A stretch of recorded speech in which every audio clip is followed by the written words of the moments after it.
Welcome to the Worship Probs podcast, where we aim to entertain, encourage, and equip worship and tech leaders all around the world. Look, we all know that serving in worship and production is great, but the problems, those are real.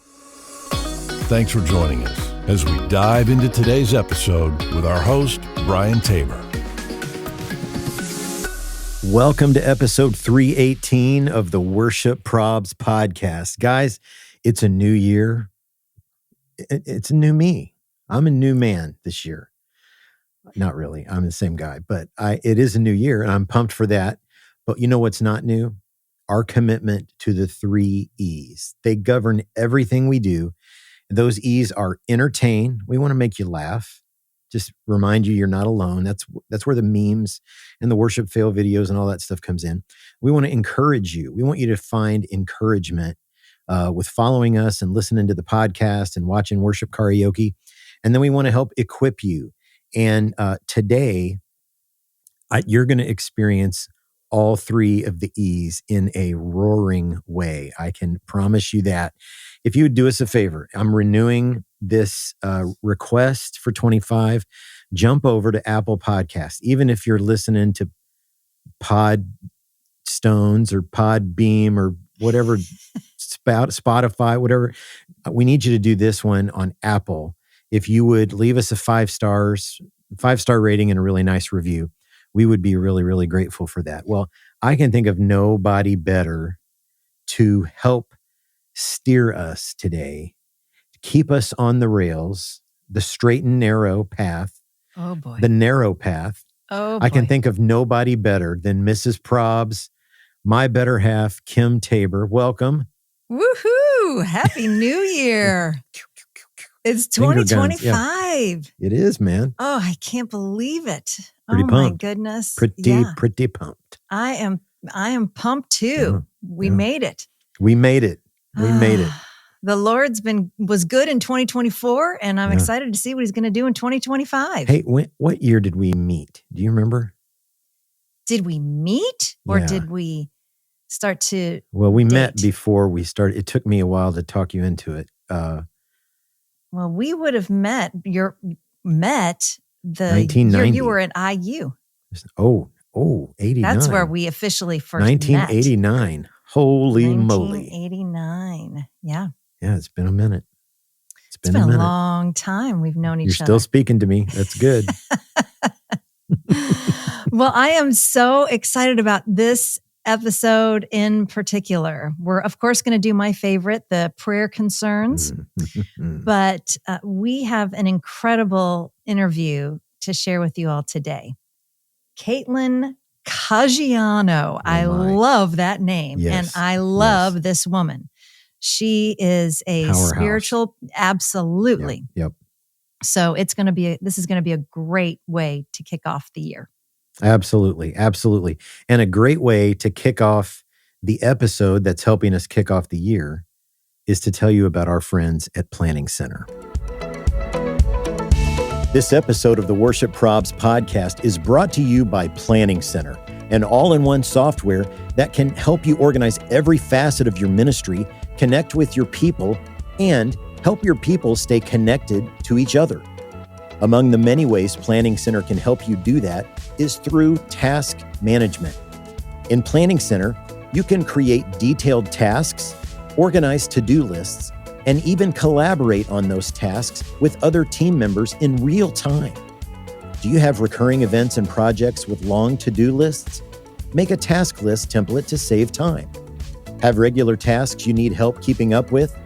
Set your tasks to automatically repeat at an interval of your choosing. And the best part is that you can create tasks from absolutely anywhere in Planning Center using the toolbar.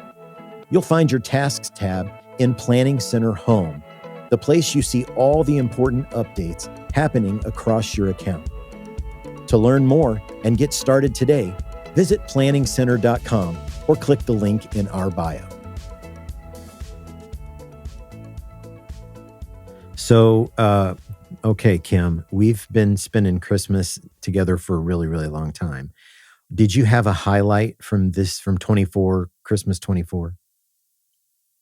Oh, a highlight. Oh, well, yeah. I think the Trans-Siberian Oh, yeah. Orchestra I knew you were going to say that. concert. I love them. Yeah. And I had seen them once before Yeah. many years ago, and I've always wanted to go back. And we were able to go this year, and it was incredible. I felt like a rocker chick the whole night, and I loved every minute of it, and all the electric guitars and all the pyrotechs, and Pretty incredible. it was amazing. So Pretty incredible. that was a highlight for me. How about you? Yeah, I mean, that was a highlight for me as well. Kind of a strange highlight. Again, going to Christmas Eve service and just taking my seat with the rest of the people. That is still really strange. It's just a really strange feeling. If you're listening and maybe you've transitioned off staff or you've had a chance to not serve on Christmas Eve, which I know those would be rare. It's just so weird to come in and get my candle and just sit in the seats, man. That is still such a weird thing. But that was a highlight. I would say, so we had this week in December where two different one was family, one is a dear friend. They took us to concerts. Mm-hmm. The second one we saw was one Kim talked about, Trans-Siberian Orchestra. The first one we talked about, the first one that we saw was Justin Timberlake. And that, if you know us at all, that is not exactly our natural habitat. This is true. And I will tell you, the technology was unbelievable. It was the loudest. I feel like a total old man saying this, but it was like painfully loud. I've never heard, and I like it. It was unbelievably loud. I like it loud. Oh my gosh. Yeah, my body, my chest was literally, I could feel my heart pounding out of my chest. I never felt anything like that kind of sound before. Yeah. And I'll be honest, it made me nervous. It scared me for just a second there, thinking, oh my goodness, this is so overwhelming. Well, and we get home that night and Kim looks at me in the eyes and she goes, "Did you not hear me asking you questions on the way home?" I couldn't hear her, man, in the car. It was that loud. So, whatever. But the tech was unbelievable. Oh, it was. I mean, we're not like anti-JT, but we're probably not like JT super fans. And the people that we went with, they're in the same boat. And so it was an interesting experience. It was, these are song titles you're not going to find in the worship set list post on Sunday on our account for sure. So anyway, that was a wild week and we had a great Christmas and Happy New Year and all that good stuff. So our friend Ali Bajanos, we have been in the design studio adding some merch to the Worship Probs online store. You can find this link in our bio for this, or just jump over to worshipleaderprobs.com. And it's a brand new website. Ali crushed it. And I've got a hoodie on today. It's a lightweight hoodie. Okay. I don't typically like real heavy. It makes me too warm, and this is a real lightweight. This is in the store. We do have some regular, not super heavy duty, but heavier duty hoodies in the store and some hats. We've got a heavy duty hoodie with the Worship Probs going across the chest. We also have one with it on the left cuff. Oh, that's pretty cool. We're keeping it classy, So jump over to the online store, grab yourself some merch. They're nice. It's pretty sweet, man. We got t-shirts like this as well. And we're excited for that. January is a busy month for us. You can catch us out on the road. We're going to be in a bunch of different places. So the Refuel conference is coming up really, really fast. You still have time to join us. This is our third year to be there. It's up in Mishawaka, Indiana, Bethel University. A ton of incredible people will be there. We'll be there. We'll record an episode of the podcast. That's January 17th and 18th. So it's just later this week. We'll be at Refuel. And then I'm headed to NAM, the I don't know what NAM stands for. NAMM, North American, 2 M words. I don't know what the M words are, but it's like technical, paradise if you're into tech of any kind. And we're doing some partnership stuff with our friends at Allen and Heath out there. So keep an eye out for that. And then we'll kind of finish the month, start February on February 1st at the Behold Conference, which is, our friend David Henry, who's been on the podcast and co-hosted before. He and his wife, Karen, are spearheading this for the entire state of New Jersey. So if you're in Jersey or anywhere close, Philly or New York or wherever you are, we're going to be there February 1st. There's a link in our bio for this as well.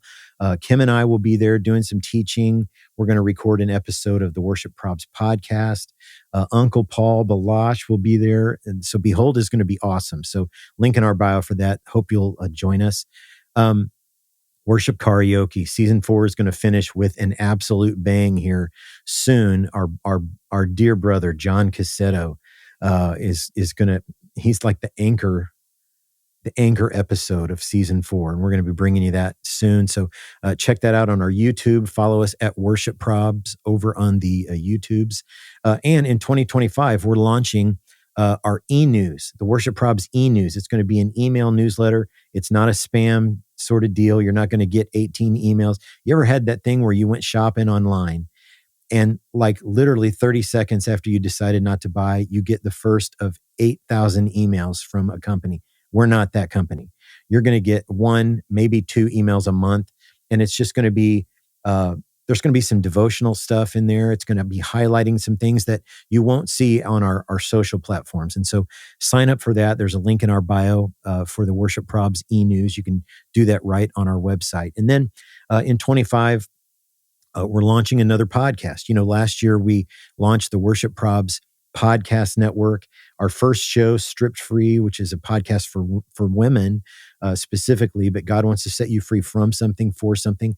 Kim is the host of that podcast, and I'm so proud of the work that you're doing there. It's powerful, and God is using that, and I know He's going to continue to use it in 2025. Well, we're launching our second show. It's called the Worship Side Hustle Podcast, and that title can be a little confusing. So let me tell you what that's about. The worship side hustle. We've all been there. We have a desire to do ministry. We want to do something that's going to make an impact on the lives of others. We want our focus to be on ministry, but you got to pay the bills. And so maybe you're in a situation where your ministry is something you do as a volunteer, or you're part-time in that, or you're full-time and just the budget isn't there to compensate you at the level that you need to be compensated at to make your life work and your family and your home and all that good stuff. And so our good friend Daniel Gorley has lived this in his own life. And so the worship side hustle those are things that you can do that can set you free and empower you to do your ministry. And so we're excited about the Worship Side Hustle podcast. That'll be launching here in January 2025. And I know that it's going to be a real encouragement to you. So I think it's like church announcements, man. I think those are all the announcements. If I forgot anything, let me know. I'm excited about that new podcast. Yeah, that'll be good. Too. Yeah, I am too. Hey, Brian. Yes, Kim. You know what time it is? What time is it? It's time for Prayer Concerns. Prayer Concerns is proudly sponsored by 5 Words Media, the amazing people that bring you free church AV.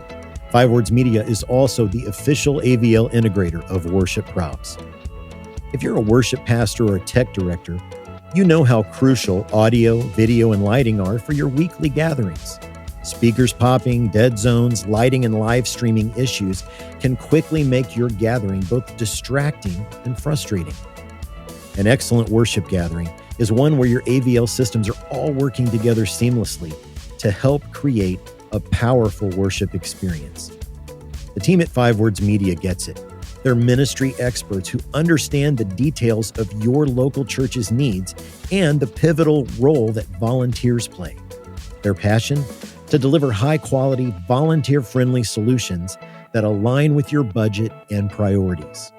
How does it work? Well, the 5 words proven process is straightforward. It starts with a needs assessment done by one of their skilled technicians, followed by a custom solution design tailored to your budget. Then, they handle the installation, testing, and even volunteer training. Ready to transform frustration into empowerment? Just click the link in our bio, find 5 Words Media, and kickstart your journey today.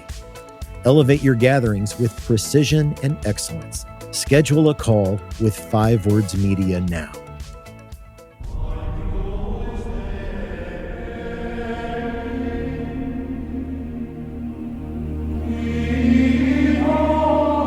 So we're going to come out of the gate with a pretty big bang here on 25. Actually, this is our second episode of 25, but we're going to continue to come out of the gate with a bang here. So prayer concerns. We've started this podcast in 2018, and I'm pretty sure on just about every episode, and this is number 318, we've had prayer concerns. These are the roasts that you get from your congregation or maybe another member of the worship team when you do something that they just didn't care for, something they didn't like. And that never happens. Yeah, right. Exactly. And so people send these in. There's a link in our bio for this. You can, while you're over on the worshipleaderprobs.com website, buying some fresh new merch, hit the prayer concerns tab and submit yours there. And we've got a couple of variations. You can submit them all there on the same form. If you've got a roast from the congregation, if you've got an unusual song request, mine is well chronicled. Someone once requested that we sing Circle of Life from The Lion King in a worship service. If you've ever gotten a request like that, submit that on the prayer concerns form. If you've ever got a ridiculous decline where somebody on your team declined for a ridiculous reason and it made you laugh, submit that there too. Maybe you've had a lyric fail where you've misspoke lyrics in a worship service, whatever it is. Use that form for all of those. And you just might hear those coming up on the podcast. As always, your name and your church's name will remain anonymous. We'll never share that information. So we got the OG, the ones that launched it all, the savage comments from your congregations today. So let's dive right in. Prayer concern number 1. I once had a church member ask, "Why are all the lights off? I paid for them with my tithe, so they should be on." They're not happy that we were dimming the lights during worship. No light dimming. Oh, yeah, no light goodness. dimming. No light dimming. Okay, number 2, prayer concern number 2. This was about 10 minutes before church. I'm in the bathroom, and a woman approached me and asked if I had just given up that morning while getting ready. Oh.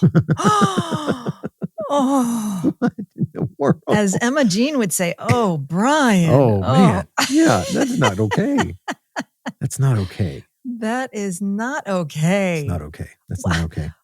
How do these things come out of people's mouths? I know. And there's nothing that stops them. Right. No filters kick in. It's just, they've got a license to share and they're going to share. Mm-hmm. So, okay. Number 3, prayer concern number 3. I had a guy come up to me after service 2 weeks ago. He's been coming to our church for about 3 months. And he says to me, "There's a version of that song, Holy Forever, with a better electric guitar part. You need to play that one." I asked him if he played electric guitar, and he said, "No, I'm not musical at all. I just found a better version of the song because yours is boring." And we were doing the Tomlin. We were doing the Tomlin version, so it's the original. It's the OG. Yeah. So I told him he doesn't know anything about music. Yeah, he doesn't play an instrument. Not musical at all. Of course. Oh my Lord. Okay, number 4, prayer concern number 4. A friend of mine had someone tell her that when she sings, her voice is too congregational. Too congregational. She said, "I thought that was the point, for people to be able to sing along." I've never heard that. I've heard some interesting things about singers, but I'm too congregational. That seems like that might be a good thing. Yeah. Approachable. I don't understand people. I don't either. Okay, here's the last one, the bottom of the pudding cup. Prayer concern number 5. I had someone tell me this after a service recently. I can't respect you because of your haircut. What? What does that even mean? That is such a personal thing. Right? I can't respect you because of your haircut? Oh, yeah. man. I mean, and now I got to see the haircut. Exactly. What are we talking about? What are we talking about How long here? or how Yeah. short or Mullet, how? Oh, mohawk, buzz cut. my goodness. What are we fade? What are we doing? Oh, my Oh, Lord. goodness. So, fam, those are prayer concerns. Please jump over to the website and submit yours. We know you've got them. Share them with us. We'll never share your name or your church's name. Well, we love to share conversations that we have with fascinating people. And boy, do we have one today. So I want to tell you a little bit about Caitlin Caggiano. She's a performer, a music instructor. She's dedicated her life to bringing the love of God to others through her instrument. And her guitar playing has taken her around the world, performing. She holds a classical guitar performance degree from the University of Central Florida, first female ever to have that degree from that college. She teaches private lessons. She's literally taught thousands of online sessions. She teaches at conferences. We are going to be partnering on some webinars this year for electric guitar and acoustic guitar players. So keep your eyes peeled for that. Again, she's traveled all over. You might have seen her at Experience Conference on the stage, playing with the band, playing with Christian artists all over, touring. She's currently also performing at Walt Disney World with her band, the Guitar Shred Experience. And so when I say awesome. hang on, you need to hang on for our conversation with Caitlin Caggiano. Since 1988, New Life Ministries has offered compassionate and empowering solutions to those who find themselves in life's difficult places and who are missing what God desires for their lives. Family, friends, and churches want to help, but aren't always equipped to care for those dealing with problems like addiction, pornography, infidelity, anxiety, anger, fear, depression, and hurts from the past. Do you ever find yourself feeling anxious, fearful, angry, or even depressed in your everyday life or ministry? Or as a leader in your ministry, do you want to be better equipped to walk with those around you who are struggling? We're partnering with New Life Ministries to provide resources, help, and support for you in any season you face, so you are best equipped to serve and lead your ministry. Look for more info to come and click the link in our bio to discover more ways that New Life Ministries can help.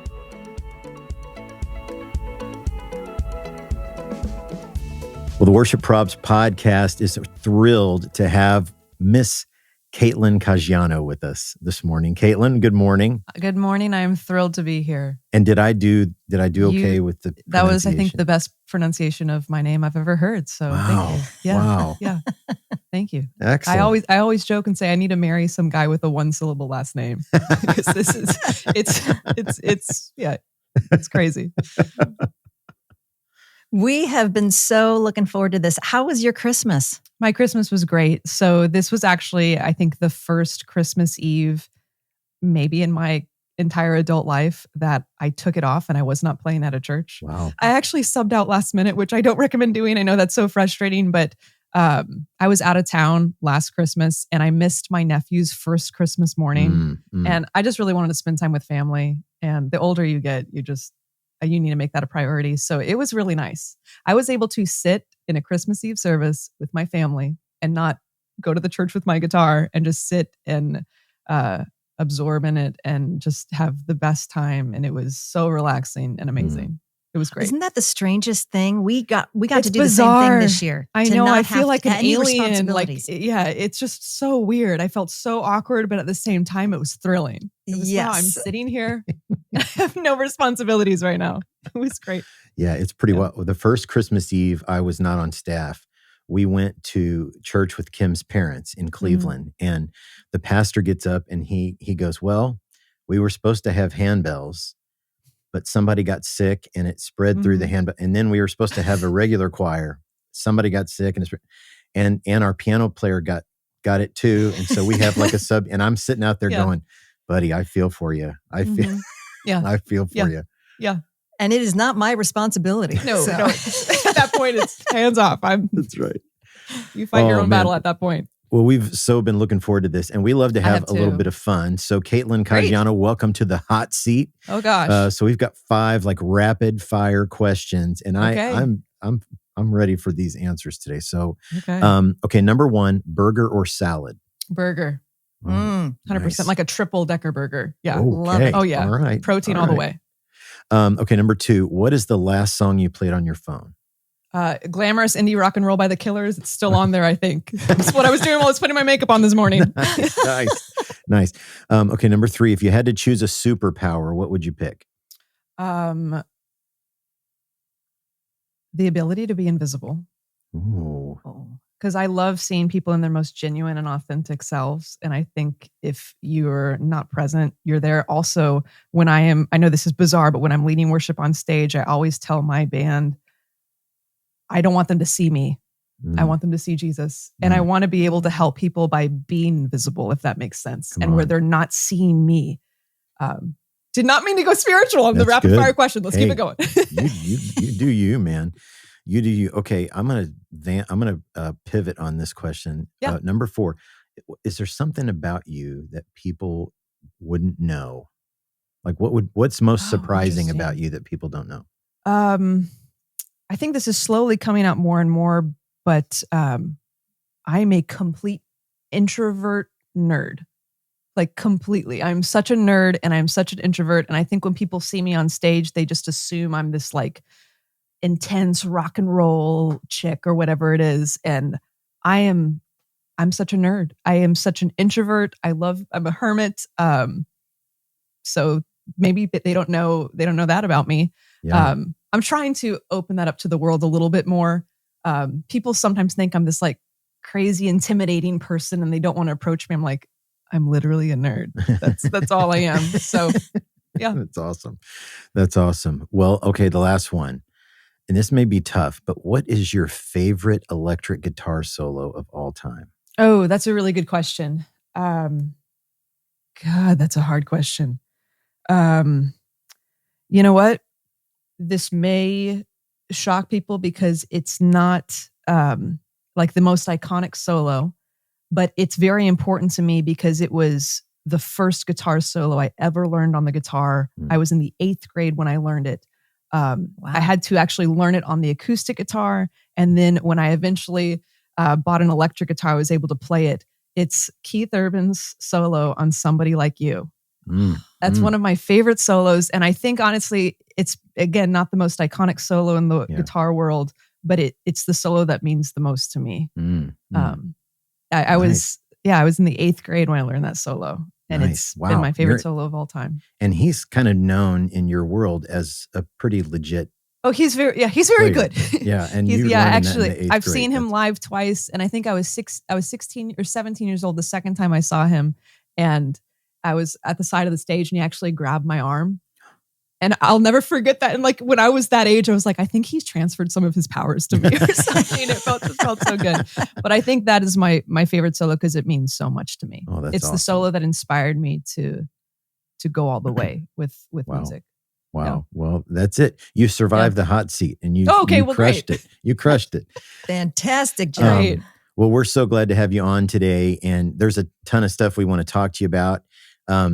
For people who are listening, Caitlin is one of the most unique people. And she is like a virtuoso player and teacher. Make sure you go follow Caitlin Guitar on the socials. And we're going to be partnering this year on a series of webinars for guitar players. And I'm super pumped about that. So keep an eye out on our socials for that. So people might know you from, like, we first met you through the Experience Conference. This just unbelievable player up on the main stage during the worship sets. And people might know you from playing at churches or playing with all kinds of artists. They might know you from your Disney Springs show. So if people are new to you, Can you tell us a little bit about your story? Yeah, sure. I think that experience conference stuff, meeting me there, like that's been such a blessing to my life. And it's been amazing I will just say this for everybody, to meet the two of you through all of that. You guys are an amazing blessing to my life. So I'm so grateful for Experience Conference and the fact that brought us all together. Yeah, same here. I think this coming year is going to be my 10th year at Experience Conference. Oh, wow. So, but yeah, I'll do this as quickly as I possibly can. I started playing the guitar, taking lessons when I was 11 years old. And after my first lesson, I told my mom and dad, this is going to be the rest of my life. Wow. This is what I'm going to do with my life. And it was actually that same year my mom got me Keith Urban's Golden Road album, and it was very inspiring to me. But when I went to University of Central Florida for a year after high school, and then I actually moved to Nashville, and I was in Nashville pretty much from the ages of 19 to 21. And I was playing in bands. I was doing some tours. I was doing a lot of session work, playing all around Nashville, and had some great opportunities, and had a really amazing opportunity with a band. We were actually like in the process of like getting our record pressed to vinyl. We were booking like festivals and going to do like looking at like late night talk shows. Like it was like I was 21 years old, and like everything that I wanted literally handed me on a silver platter. And I went home for a Christmas break, and I got a call saying that they wanted to cut me out of the band because the girl was the singer was a girl, she was a female, and she was blonde, and they didn't want the image of two blondes. And it was like literally everything that I wanted was stripped from me at 21. And when you're 21 years old and you're given like everything and then it's taken from you, because that's all I wanted to do. I wanted to play, I wanted to tour, I wanted to do the festival stuff. And it was like amazing. So I moved back home to Orlando when I was 21, 22. And I was going to give up music. So I was living with my parents at the time, and I told my mom and dad, I said, I'm going to give up music. I love math, and I've always wanted to be a math teacher if I wasn't doing anything with music. See, I told you I'm a nerd. And so I was going to go back to school to get like an actual degree in mathematics and then become a teacher. I thought that would be great. Now I was brokenhearted. I remember when I came home from Nashville, I literally went to my bedroom and I took my guitar and I laid it on my floor, and I laid down on my floor face down, and I prayed out loud. And I remember saying, I'm done with using this instrument for anything that I want out of life. And I will only use this instrument in the church, and I will only play for the Creator. I will only play for you. And I was content with that. It was like, that's all I'm going to do with it. Because I don't care what I want out of life. If I tried to make that happen and I tried to do it by myself, it's not going to work out, because the world doesn't want you to do the things that you want to do. The world wants to stop you. And I was done. I was really done. So I told my mom and dad, I'm going to go back to school, get my mathematics degree. And my father, who's an attorney, he's a very brilliant man, very hardworking man. He told me, I don't think you should do that. I think you need to go to school for the guitar. You love it. You should go to school for it. And no parent would tell their kid, you should go to school for music. That's like financial suicide. They're actually going to get a job in music? That doesn't happen. And I argued with my dad, and it was like the opposite argument that you would normally have. Wow. And I said, that's the dumbest idea. What career am I going to have as a musician? I'm not going to make money as a musician. And I told him that's just not practical. And my father argued with me and said, you need to do it. Wow. And so I'm thinking, if my dad, who's a smart guy, is telling me to do that, maybe there is something there. Wow. So I was going to school for music, and I actually decided to go to school for the classical guitar. Before I went to school for classical guitar, my family actually we don't go on many vacations, but we went on this dream vacation, and we went on a like European cruise, which usually my vacations are like a road trip to Georgia or something, you know? So it was like a bucket list vacation for my family. And we flew into Barcelona, Spain. And we went to a Picasso museum. And I'm definitely not the most cultured person in the world, but I wasn't at that point. Become a little more cultured now. But I went through that museum, and the Picasso Museum in Barcelona that I went to is done in like chronological order of his life, where it starts out showing what he did as a teenager, and then which was like lifelike drawings of human hands and classical painting and all of these things that I had no idea Picasso did. I just knew him for Cubism. And then throughout the museum, you finally get to Cubism, and you see what we know Picasso for.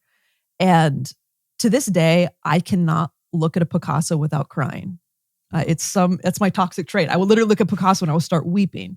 Wow. And Picasso has become the most influential artist in my life more than any musician, because in that moment, I realized how selfish and arrogant I have been, thinking I can be an artist on this instrument when I did not study and master everything that has come before me with this instrument.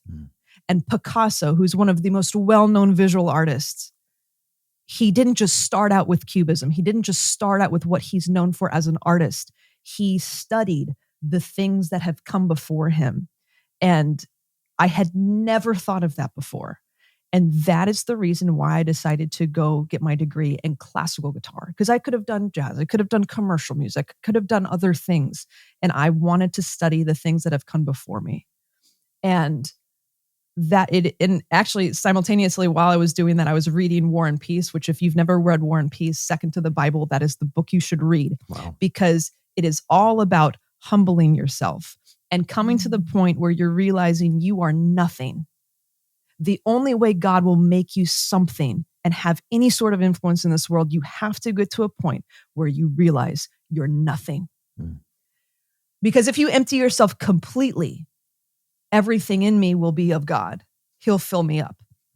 So in that moment, I decided I need to humble myself and study what has come before me on the instrument. So I went to school for classical guitar, which was the most revelatory season of my life.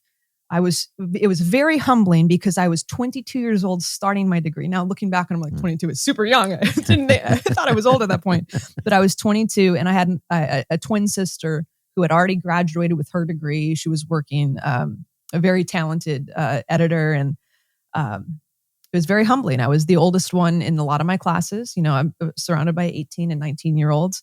And when I started studying the classical guitar, I did not know how to read music. I did not know anything about music theory. I had done everything by ear at this point, which I probably was born with a good ear because I went that far with it. And I had thought I'd wasted so much time. And I was just trying to rush through everything. But I worked my, off. I worked my butt off. And I ended up at University of Central Florida. I started as a 22-year-old who did not know how to read music and knew nothing about theory, to within a year and a half becoming the top string player at the university. And it was a beautiful experience studying classical guitar, where you're locked in a practice room for voluntarily. They didn't lock me in there. I would lock myself in a practice room anywhere from 8 to 10 hours a day for 4.5 years. Wow. Monday through Friday. And it was just me and the instrument and God. And in those moments where you're studying Bach, you're studying sacred music, which I'm sure I'll talk about a little bit more during this interview, but you're studying sacred music, you're studying the correct pedagogy of the instrument, you're studying the way the instrument was designed. You get to a place where you're realizing the entire time I thought I was the artist. I was 20, in my early 20s, I was thinking I was going to accomplish all this stuff with music. And I came to a point where I realized, and this will happen when you really study things that come before you. This will also happen for guitar players if you remove all of the effects and just spend time with an acoustic guitar where it's just wood and strings and your flesh and the spirit. But I realized I am not the artist, and the guitar is not the instrument. God is the artist, and I am the instrument, and the guitar is an extension of that. The guitar is simply how I am speaking. It's the mouthpiece. And it was the most revelatory and humbling 4.5 years of my life. And I know people put pressure on themselves, like, I'm in school for music. What am I going to do afterward? And honestly, I was like, I don't care. God's working on me in this moment. And it was a beautiful experience. And while I was in school, I was also doing some like European tours in the summer with different things, and teaching. I was teaching, probably had like 20, 25 students while I was in college. And I was, before COVID, going to houses and teaching people how to play the guitar. And then when I graduated, I just was teaching and performing in the Orlando area. And then COVID happens, and I'm like, okay, well, I should have been a math teacher. Who's going to want to learn how to play the guitar when the world is ending, right? So anyway, I just started putting stuff online, and it blew up. And I actually, before COVID even started, I had God, the people that are willing to listen, God's going to speak to, and he'll tell you things before they actually happen. And he would tell me, like, I kept hearing the word pivot. Like, you have to pivot. You have to change the way you're doing things. And so I just started putting teaching videos online for free, and it just blew up. And I started my online teaching platform, and that blew up. And I've been teaching since I was 15 years old. It's really the only, like, other than performing, the only job that I've really ever had. So yeah, I just started doing that, and it took off. And that the first year of doing that, like 2020 and 2021, I was working nonstop because I'm like, the momentum's here. And I believe you have to create momentum, but if momentum is given to you, it is your responsibility to continue that momentum.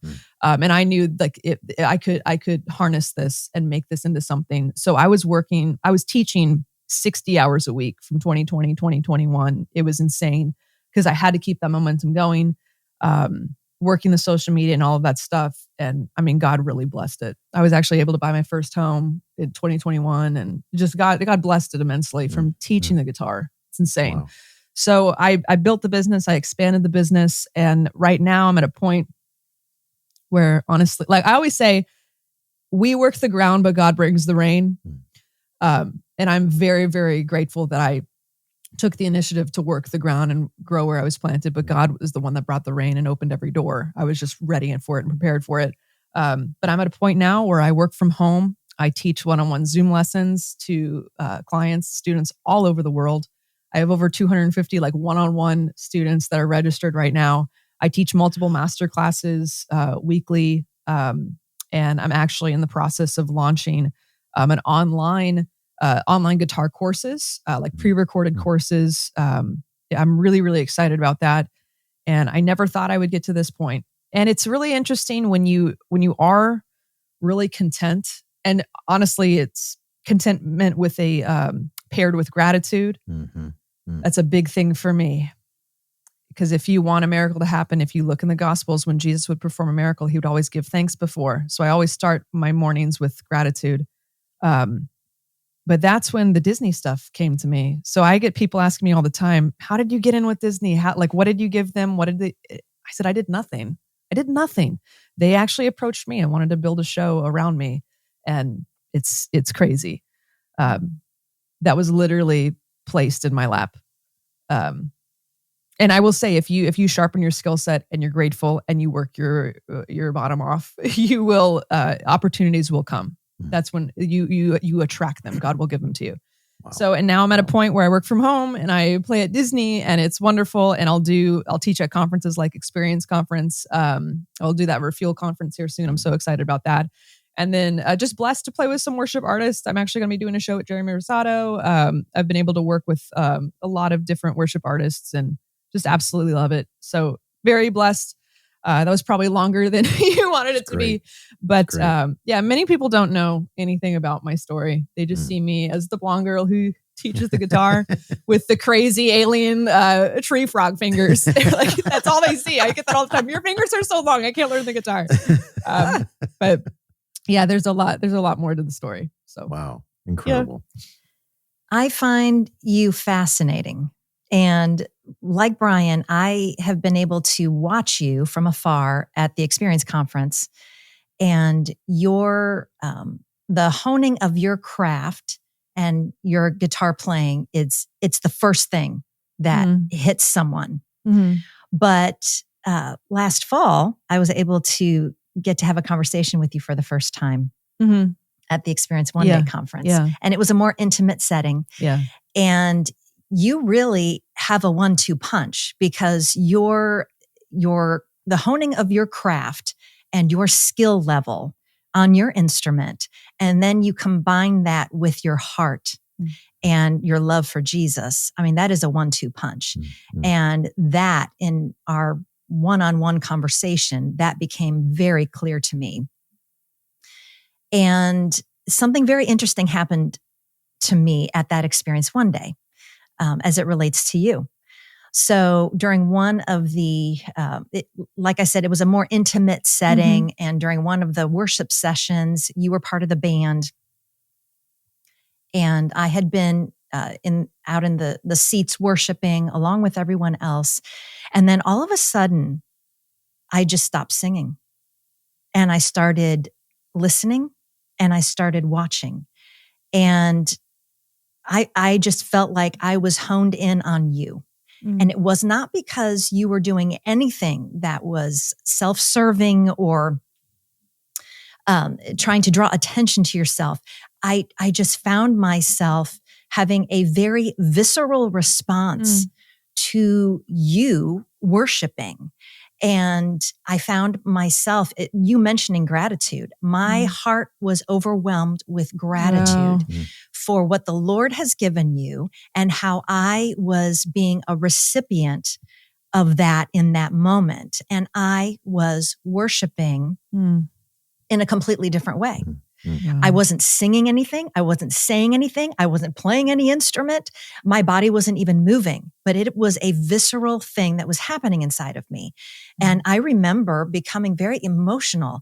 And my focus was not on you. My focus was on the Lord and what he was doing through you in this environment and how I was becoming a recipient of that. And I don't know that anything like that has actually ever happened to me like that before. And that has stuck with me. And so I wanted to ask you, when you are up there, what is it that you are experiencing? What are you feeling? What's happening between you and the Lord up there? If you wouldn't mind letting us in a little bit on that. Yeah. Well, first of all, thank you for saying that because I didn't know. And we had dinner that night and you didn't say any of that. Oh my God. Well, we talked about a lot of things. We talked about a lot of stuff. Much. We probably didn't have time. Yeah. Afterwards, I was like, Kim, I had stuff I really wanted to talk to her about, but I could not get a word in edgewise. These two. We were talking about metabolic health and all. Everything. Yeah. And I told Brian, I said, I feel like I just found a new BFF. Oh, we are. Of course. Yeah. Kim and I are going to start our own offshoot podcast on metabolic health later. But no, seriously, thank you so much for saying that. I always do pray before I go on stage. I have two prayers. One is, people are going to think it's silly.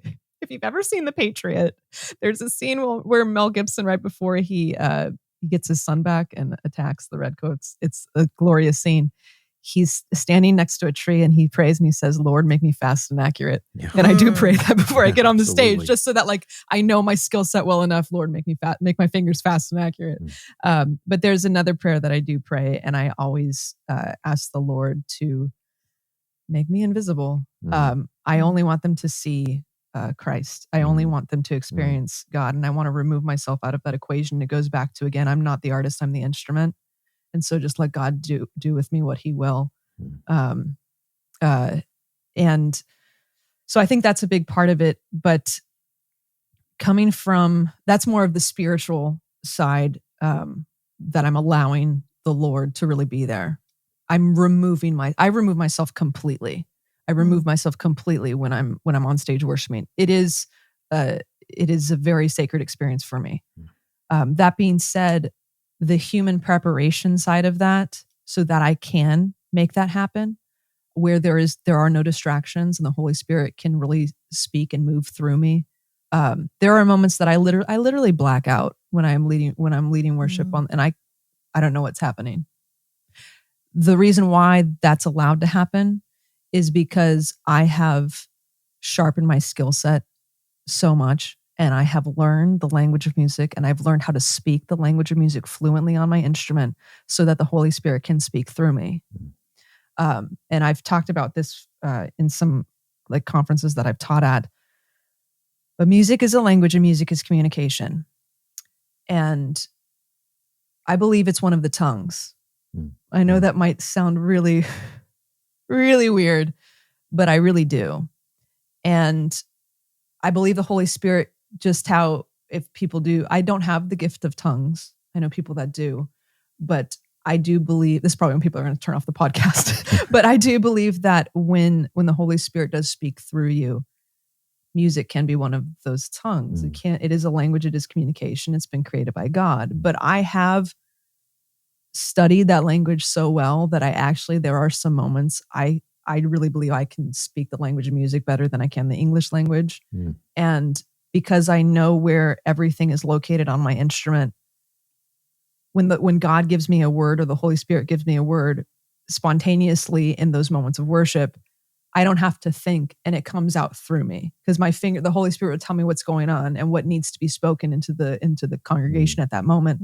And it goes through me and it goes through my hands, and my hands know where that is on the instrument. And it's this pairing of the human preparation, the physical preparation of understanding this and studying it and practicing, and the spiritual balance of also opening yourself up to allow this to happen. And not having an ego with it or anything. I think that's if I had to put it in words, that's probably what's going on.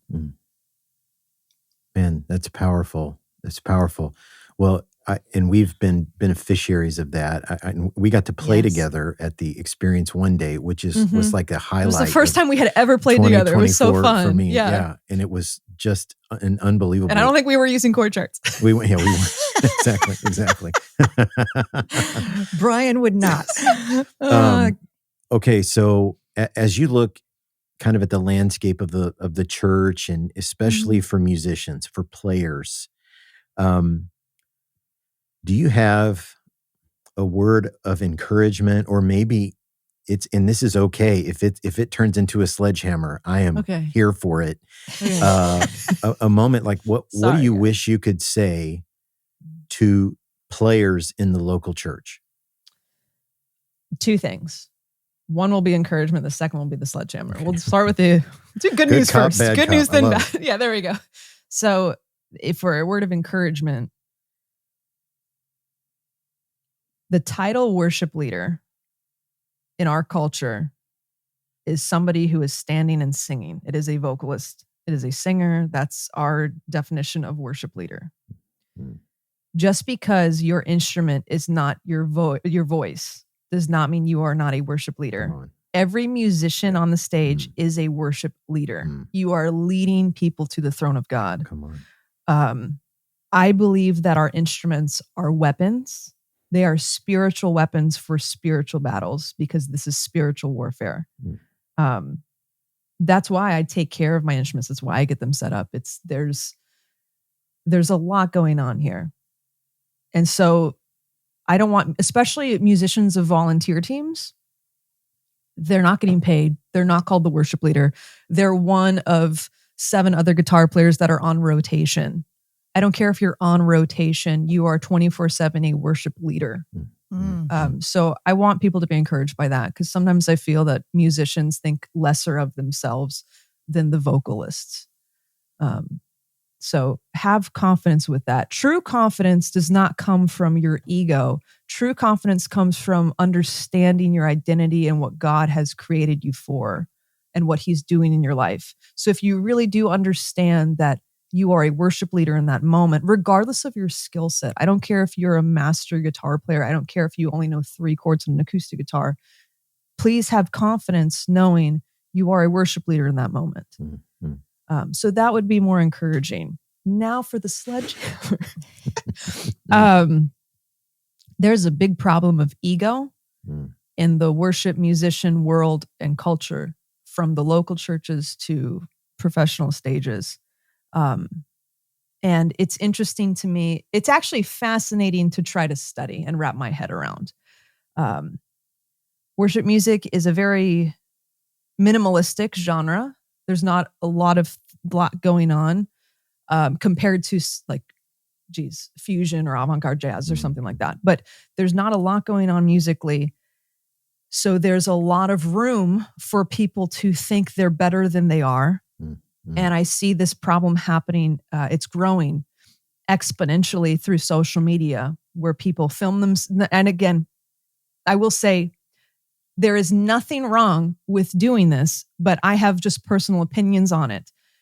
We have on social media, you open up your phone and you will see all of these Instagram reels of people filming themselves at church and their in-ear mix and all of this stuff. And there's nothing wrong with it, but it has become a catalyst of expanding the ego in some people and also leaving others disheartened, thinking they're not as good. And honestly, I will just be brutally honest. When I do see in-ear mix reels on Instagram, maybe more than half the time your guitar is out of tune. You're not cooking. Oh, he's cooking, bro. He's cooking. No, he's playing a pentatonic scale and it's out of tune.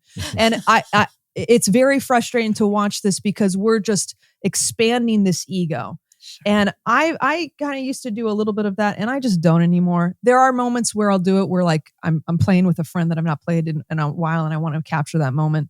But there is so much ego out there. At the end of the day, please realize you're just a guitar player. Like, I know that kind of contradicts what I said before, but you're insane. Your gift could be taken away at any moment.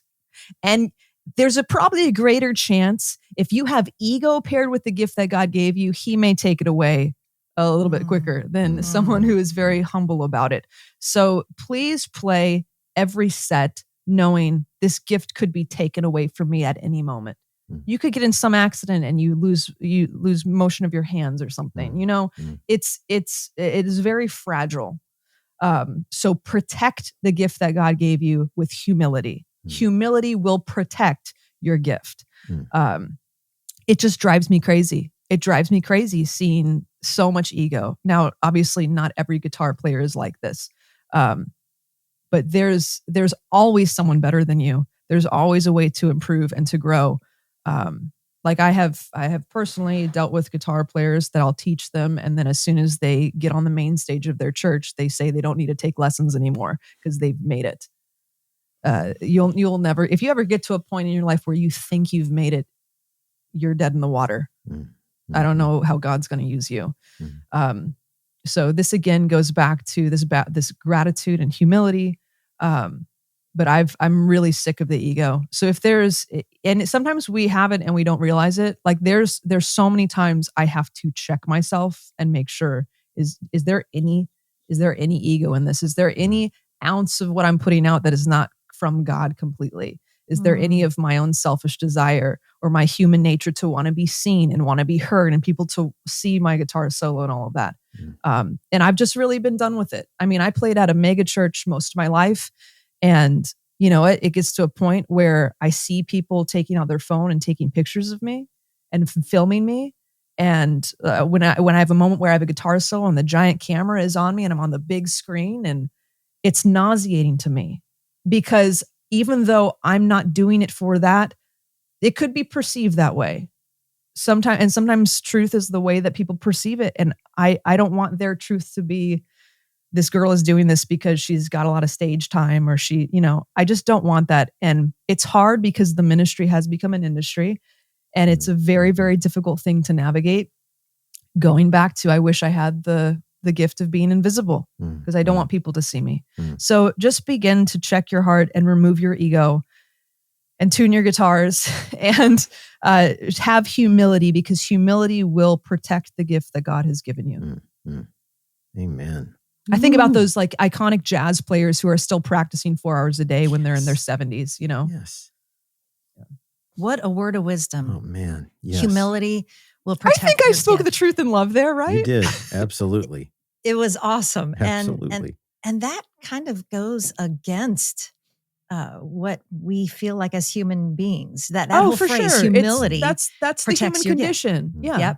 It's the human condition because we get so territorial. And I see this so much, especially for like volunteer musicians. They get so territorial over their space. And you want to keep it. You want to save it. You want to, this is me. And like, I own that space. I don't know. I'm just not about it. I'm all about taking territory where I know God's showing me and leading that. I actually use that phrase a lot, but I don't want to get territorial in things that is coming from an ego. So yeah, I truly believe humility will protect that gift, and that's where God will bring you good success. Incredible. Yes. Well, and I'm really excited about something new that you have coming in 2025 so that even more people will get to hear from you on a regular basis. You're going to be launching a podcast. I am. Yeah. So tell us a little bit about that. I never really wanted to get into the podcast space because I just don't want to be the person where like, oh, she's getting a following. She's going to get a podcast. She's going to think she's an influencer or a genius on some sort of topic. And, honestly, I just felt called to do it because the reason for it is my personal one-on-one guitar lessons are getting deeper than just learning guitar and teaching guitar. We're actually getting to the point where for some of my lessons, we're talking about music more than just the guitar. We're talking about the language of music. And that's very big for me in my lessons is I don't just teach songs. I don't just teach you Sweet Home Alabama. Of course, if a student wants to learn it, we'll learn it. But I teach the language of music on the instrument. And that's music theory. And I've been bringing this up more and more with some of the conferences that I speak at. Music is a language created by God. And there is a divine order. And I think I've had this revelation because I've been teaching it. There should never be, if you're ever learning music and something feels chaotic or confusing, it's been taught to you the wrong way because God is a God of order and God has created the language of music. So if God's a God of order and he's created the language of music, there should be an order to everything we're doing. And so I've been teaching on this more and more. And I've really been feeling God tell me, you need to be talking about this. You need to be talking about this, not just like in one-on-one lessons. And so it is a music theory podcast. It's got to be called Talk Theory to me. I love it. But it's going to be more than just it. Of course, I'll have my moments of just nerdy music theory stuff, but it's really about the divine order that is in music. And there is such this sacred element of music that I don't think we're understanding.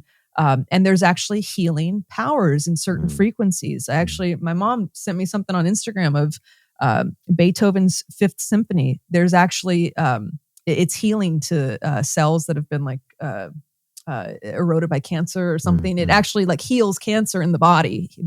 There's different frequencies and intervals that are used. And it's because it's created by God. And I really believe, and this is part of the reason why I want to start the podcast. And out of all of the ways that Satan can, Satan's main weapon is deceit. It's deception. It's lies. And I truly believe one of the main tools that Satan uses is deception through music and adulterating the language of music that God has created. The reason why I believe Satan uses music as a weapon more than anything else is out of all of our senses that we have, our audible sense, the sense of hearing, we can't just turn that off and on. If something's playing in the background, I might not even notice it. If I'm watching something on the TV and I know it's not edifying, I know it's not good for me, I can easily turn it off or I can shut my eyes. If there's a fire on my stove, I'm not going to put my hand in there because I have the ability to move it back immediately and sense that. If there's poison in front of me, I'm not going to eat it. I can close my mouth or just not eat it. If there's music playing on in the background where we might not even recognize, I can't just shut my ears right away. There's this subliminal, good Lord, subliminal thing with music where you can't really turn it off and on when we don't have that ability with the other senses. So I believe that's why Satan uses it so much. And I really believe God calling me to take that back. And if people recognize that music is a sacred language that God has created, there will be more respect with it, and we'll use it in the right way. Because if you use music the correct way, if you learn it the correct way, if you learn it the way it was created, there's healing properties in it. And then you add that to like worship, and then it just gets explosive. Come on. So, Man, well, we're cheering you on. And thank you. I appreciate it. I'm going to need all the help I can, because this podcast world is completely new to me, but I'm just going to start it. And I just think 2025 for me is the year of just giving birth to the seeds that God has planted. It's also the year of just jumping off and just having faith that God's going to let me stick the landing. I love That's it. I love it. I love it. Thank you for your obedience. Yes, absolutely. For your obedience. That's to all what I he's can calling do. You to. That's all I can do. That's all you can do. Okay, well, we're going to get to the big room question here in a second. Let's do so it. Yeah. just, man, buckle up. I can't wait for that. Make sure you go follow Caitlin Guitar. You probably already have while you're listening to this, because this is a compelling conversation, and I love it. You might see her out on the road. You might see her at conferences. If you happen to be headed to Walt Disney World, be sure to check out the Guitar Shred experience. I want to come to Orlando just to come to that show. I want to see it. It is so fun. And so, you might see her at, conferences, all kinds of stuff. So, but make sure you go follow Caitlin Guitar. It's a great follow. So Caitlin, we end every interview with the same question. We call it the big room question. Okay. And it kind of goes like, if we were to gather all the worship leaders and all of their volunteers, players and singers, and all the production people and running lyrics and lights and audio, all that stuff, and we got them all together in one big room, and we gave you a microphone, what would you feel compelled to say to them about what we do in the local church? That's a really good question. I would say do everything with as much excellence as possible. Everything, regardless if you are a full-time paid staff member or you are a volunteer. Everything that you're doing needs to be done with complete excellence. There should be nothing left in the tank when you're done. I have noticed, and this is where I'll probably get offensive, and I truly apologize because that's not my intent. But I have noticed a culture of laziness within the church and within the worship world. And I don't know where it's actually stemming from. I don't know if it's because there's a lot of volunteer positions and like they're not getting paid for it, or if because from the musician standpoint, it is a simpler style. It is a simpler genre. There's not as much that's like needed. But I think it's disgusting to have any sort of laziness within this. What you're doing on a Sunday, and I will just let people know, for me right now, I don't get paid when I'm playing at churches. I volunteer. I now play maybe twice a month, and I volunteer at a smaller church. It's completely volunteer what I'm doing. So when I'm saying this, I'm not, a full-time church worship musician that's being paid every time I play. So just to preface that.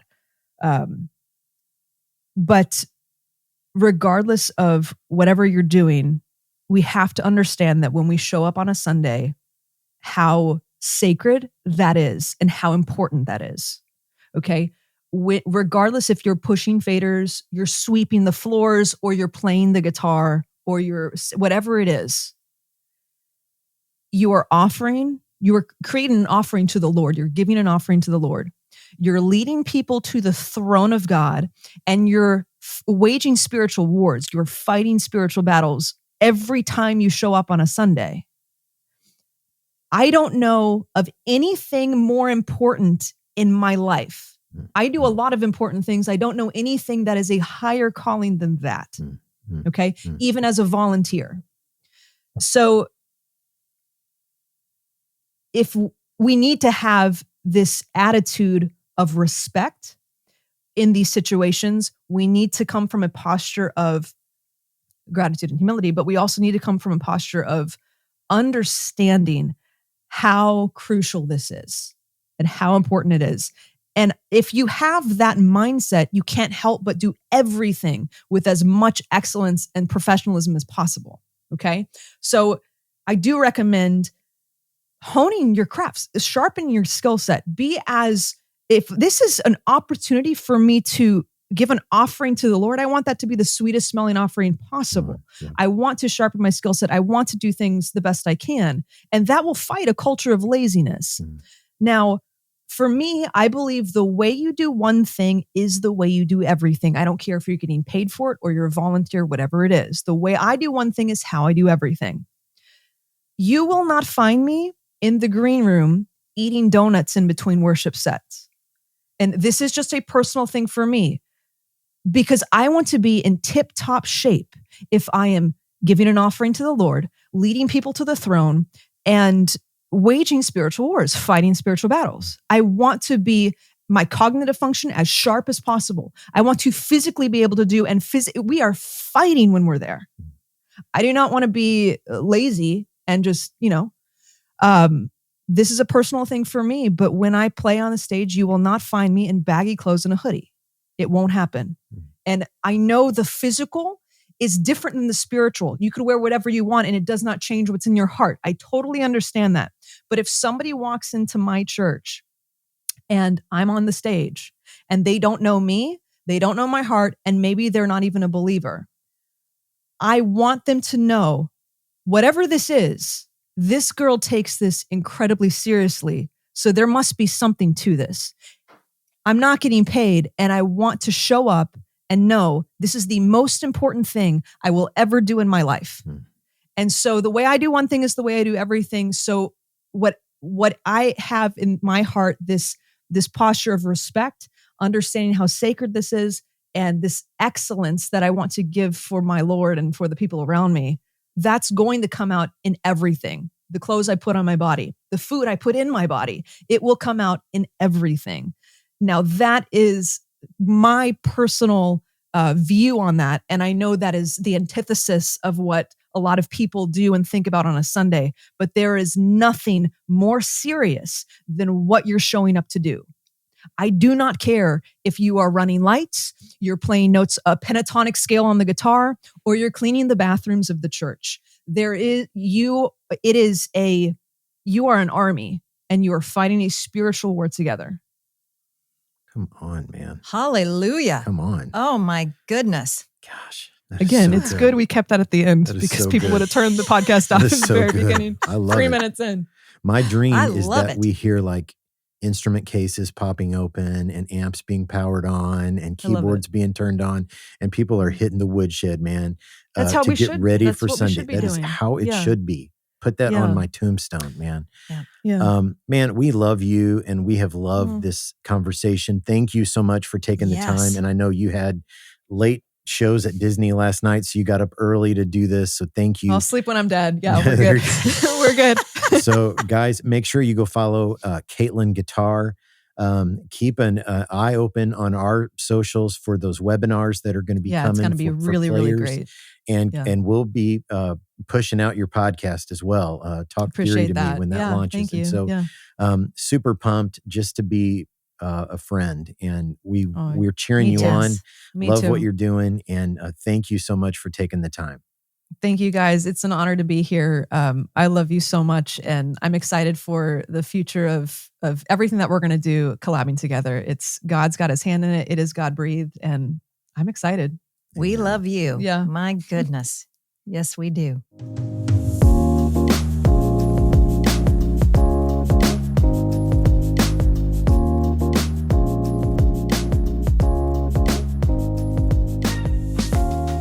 I'm going to tell you something. I'm kind of low-key hoping that she stepped on some toes today.